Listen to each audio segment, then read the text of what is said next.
안녕하세요, 대봉작가입니다. 이제 본격적인 여행 시즌이 되었습니다. 요즘은 여행지 가면 영상 찍는 분들을 흔히 볼 수 있죠. 여행을 하며 경험하는 추억들을 생생한 영상으로 담는 것은 참으로 멋진 일이죠. 근데 이렇게 여행을 하며 틈틈이 찍은 영상들을 집에 와서 보면 그 양이 어마무시할 겁니다. 이 영상들을 편집 없이 그냥 놔둔다면 제가 장담하는데 100% 시간이 지나면 안 보는 영상이 될 겁니다. 편집을 해놔야 나중에 보는 진짜 추억이 되는 겁니다. 그래서 오늘은 여행 브이로그 영상을 만드는 법을 이야기해 보겠습니다. 첫 번째, 영상을 분류하라입니다. 편집에 들어가기 전 가장 먼저 해야 할 일은 폴더별로 영상을 분류하는 일입니다. 여행을 하면 하루에 찍는 영상만 해도 양이 꽤 많습니다. 며칠간의 영상이라면 양이 훨씬 더 많겠죠. 이것을 날짜별, 장소별로 시간의 흐름에 따라 정리하는 겁니다. 이렇게 분류를 하게 되면 내가 어느 장소에서 어떤 영상을 찍었는지가 파악이 되고 필요한 순간의 영상을 바로 꺼내 쓸 수가 있습니다. 또한 정리를 하면서 사용하지 않을 불필요한 영상을 지울 수 있고 재미있는 순간이나 기억에 남는 부분을 체크하는 것도 가능합니다. 먼저 이렇게 정리를 해 놓아야 영상을 만들 때 효율성이 높아지는 것은 물론이고 편집 전 엄청난 양의 영상에 눌려 아예 시작을 못하거나 중간에 포기하는 것을 막을 수 있습니다. 정리를 해 놓으면 일단 할만해 보이거든요. 의욕도 생기고. 두 번째, 스토리를 먼저 구상하라입니다. 영상을 만들기 전에 스토리나 기획을 먼저 해야 한다면 일단은 부담스러워합니다. 근데 전혀 부담스러워할 필요 없습니다. 조립할 때 설명서를 보며 차근차근 조립하듯이 스토리를 정해놔야 영상을 헤매지 않고 차근차근 완성할 수 있습니다. 가장 쉬운 스토리는 바로 시간의 흐름입니다. 어디를 가서 무엇을 했고 다음 장소에서는 무엇을 했으며 또 그 다음 장소에 가서는 무엇을 했는지 순서대로 나열을 하는 것입니다. 이렇게 되면 자연스러운 영상의 스토리가 만들어집니다. 그냥 시간 순서대로 가는 거면 이런 과정 없이 찍은 순서대로 붙이면 되지 않을까 하고 생각하실 수도 있는데 최소한 머릿속으로라도 챕터를 구분지어 놔야 이야기에 매듭이 생기고 스토리에 리듬이 생기는 겁니다. 재밌거나 강조할 부분에 비중을 더 주기도 하고 불필요한 것은 줄이거나 과감히 생략하기도 합니다. 그리고 중간중간 아까 정리할 때 체크해 놓았던 재미있는 순간이나 특별한 순간을 어떻게 어디에 넣을지도 구상합니다. 이러한 것들이 영상의 웃음 포인트나 감동의 순간이 될 수 있겠죠. 세 번째, 적절한 음악을 선택하라입니다. 여기까지 되었다면 음악을 선택할 차례입니다. 영상의 반은 음악입니다. 괜히 하는 소리가 아니라 음악에 따라 영상의 분위기가 결정되기 때문입니다. 그리고 브이로그용으로 만들어진 음악들은 곡에 기승전결이 있는 경우가 많이 있는데 이 흐름에 맞춰 컷 편집을 하면 훨씬 수월합니다. 때문에 곡을 선택할 때 원하는 분위기뿐 아니라 전체를 들어보고 곡의 흐름을 파악하는 것도 중요합니다. 자, 그럼 이 중요한 음악을 먼저 정하고 영상을 만들어야 할까요? 스토리 구상이 끝난 뒤 그것에 맞는 음악을 찾는 것이 나을까요? 정답은 하고 싶은 대로 하면 됩니다. 이것은 정답이 있는 부분이 아닙니다. 다만 저는 스토리 구상을 마치고 그것에 맞는 음악을 찾습니다. 스토리에 어울리는 음악을 찾는 거죠. 예를 들어 여름 분위기에 맞는 음악을 찾는다면 유튜브 검색창에 로얄티 프리 뮤직 옆에 썸머를 넣어줍니다. 그렇게 하면 여름 주제로 만든 음악들이 쫙 나옵니다. 한 곡 한 곡 들어보며 내가 생각하는 것과 가장 가까운 분위기의 음악을 찾는 거죠. 또 저작권 문제 없는 곡들을 모아놓은 채널들도 이용하는데 브이로그 노 카피라이트 뮤직 이 채널을 애용합니다. 여긴 여행 브이로그에 쓸만한 음원들이 많이 있습니다.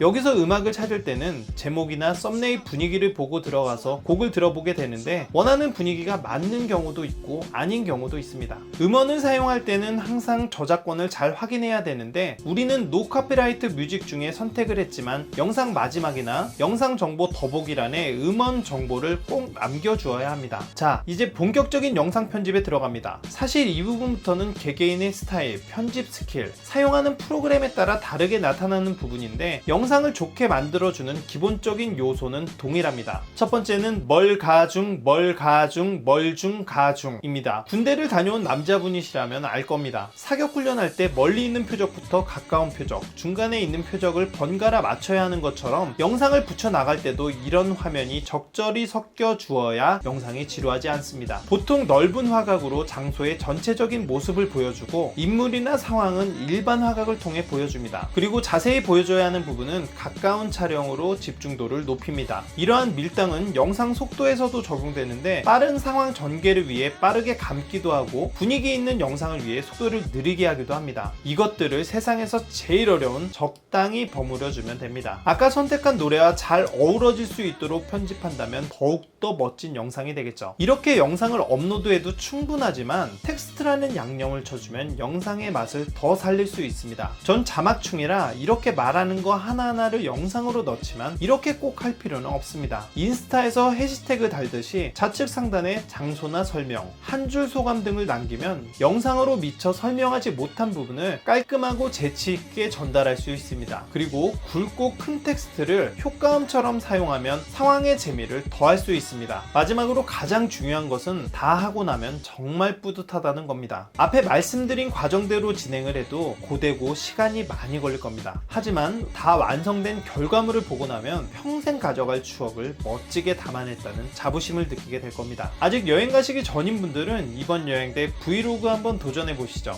오늘의 이야기는 여기까지입니다. 오늘의 이야기가 도움이 되셨다면 구독과 좋아요 부탁드릴게요. 지금까지 대봉작가였어요.